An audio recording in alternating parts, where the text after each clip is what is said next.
Welcome to Hong Kong and beyond. And today on the channel, we're going to be taking a little look at the new South Korean actioner Project Wolf Hunting. 필리핀에서 검거된 한국인 범죄자들이 국제 화물선을 통해 부산항으로 후송될 예정입니다. 필리핀발 범죄자 우성선 프론티어 타이탄호의 모든 보안 및 관제 업무를 우리 팀이 전담하겠다. 세팅 준비. 주무! 식사는 하루에 2번, 화장실은 하루 1번. 지옥이 따로 없고 뭐 별로 지옥이다. 이게 내가 아니지. 다 뒤져 이 새끼들아! 니들도 배운 줄 알 수 있지. Thank you to Icon for providing us with a review copy of this. Thank you. Thank you. Thank you. Yeah, we appreciate that very much. So, Project Wolf Hunting. This film premiered exclusively on the Icon Film channel on the 30th of January. It will be in selected UK cinemas from the 10th of March, and it will be released on Blu-ray, DVD and digital format on the 10th of April. A brief synopsis is as follows. During an extradition from the Philippines to South Korea, a group of dangerous criminals unite to stage a coordinated escape attempt from their floating prison. As the jailbreak escalates into a bloody all-out riot, the fugitives and their allies from the outside exact a brutal terror campaign against the special agents on board the 58,000-ton cargo ship. But the prisoners aren't the only ones waiting to rise from the darkness. The freighter may be harbouring an even more sinister enemy. Right, so this film, it's been, a bit of a favourite recently apparently, especially last year.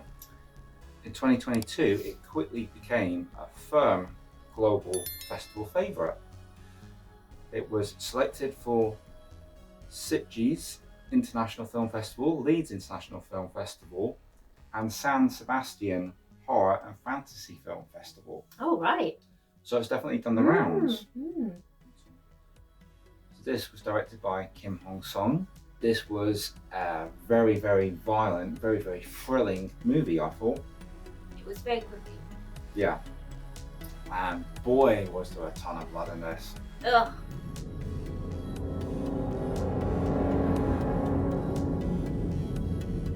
Tons. I thought Shaz was going to pass out at some stages. It was a bit much for me, to be honest. I mean, I'm a lot better with blood and gore than I used to be, but yeah, it was a bit gross. Yeah. Whereas me, being a freak I am, I really, really enjoyed this. I dug this. This was a definite popcorn crowd pleaser.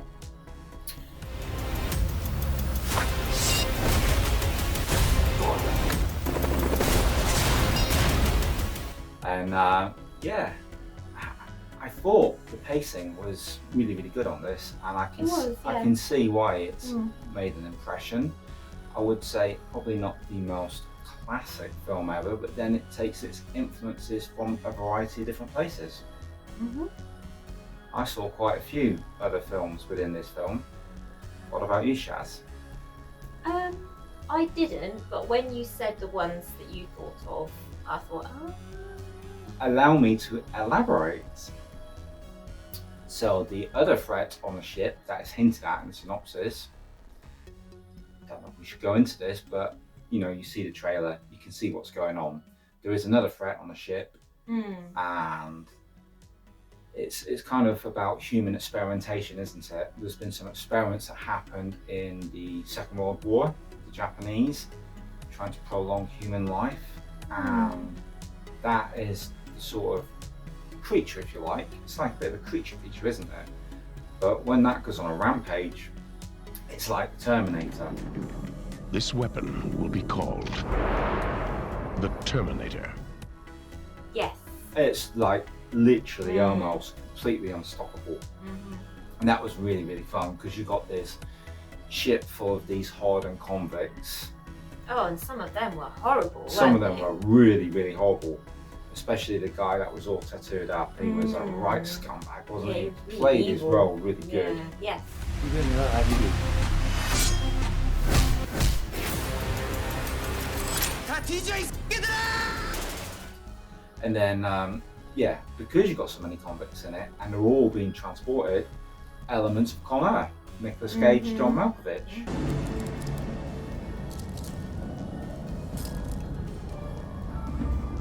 John Cusack. It really did have heavy overtones of that. And also, with it being on a freighter, any fans of the Wreck series of films out there, like us, we like the Wreck films, will notice that this one has similar elements to Wreck 4, which was set on a freighter as well. Señora.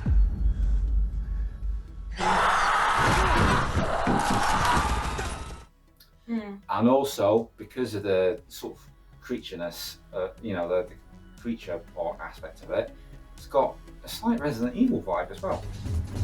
It's okay, we're here to help. Now, an elite team has been sent in to stop it. Come on, Matt. You think it had that? I didn't, but No? yeah, maybe, yeah. Okay, what do you guys think? You know, ones of you that have seen it, you know, or when you go and see it, perhaps come back to us and let us know, you know, what films you think, because you might spot some other stuff that we've missed, and we'd be interested to hear. So the action in this, how do you think it was? Hard hitting, Yeah. brutal, Mm-hmm. violent, bloody. Yeah. You couldn't say much more than that. It's extreme gore. I think there's some facts like there was so much like fake blood used on this. It might have been a record amount. I think so, yeah. It really is super gory, and because of the intensity of what's going on, you're on constant edge during this film. Yes. It is a riot. It's a complete ride, and yeah, even me, I was thinking, good God, this is, you know, quite on the edge. You know, it was a white knuckle ride. I quite enjoyed the actors in this, even though I'm not familiar with them. Yes, no, I agree, yeah. They weren't stretched. They weren't stretched acting wise. No, it wasn't that sort of film, was it? But it wasn't that sort of film, so you can't really level criticism at them. What they had to do acting wise, they did. And I think they probably had a blast with the roles, because they were like larger than life characters, including like the some of the agents, like the main older agent. He was, you know, proper tough in it, wasn't he? You know? He was. There are some, you know, well, there's a lot of unbelievable bits in it, but you take that as part of the ingredients for a film like this. You expect it. You can't throw a criticism saying that's unbelievable. It's like, what are you watching this film for? Yeah. Of course it's unbelievable. So we both really enjoyed this film and would recommend, if you get a chance to see it, then go and have a good time and enjoy all the blood and gore. Yes, we both had a lot of fun with this one, and it's a high recommendation, especially for all you gore hounds out there. So we'd like to talk about this one in a little more detail, so hop on over to our podcast for a more in-depth discussion. So it's bye for me. And it's bye from me. Catch you on the next one.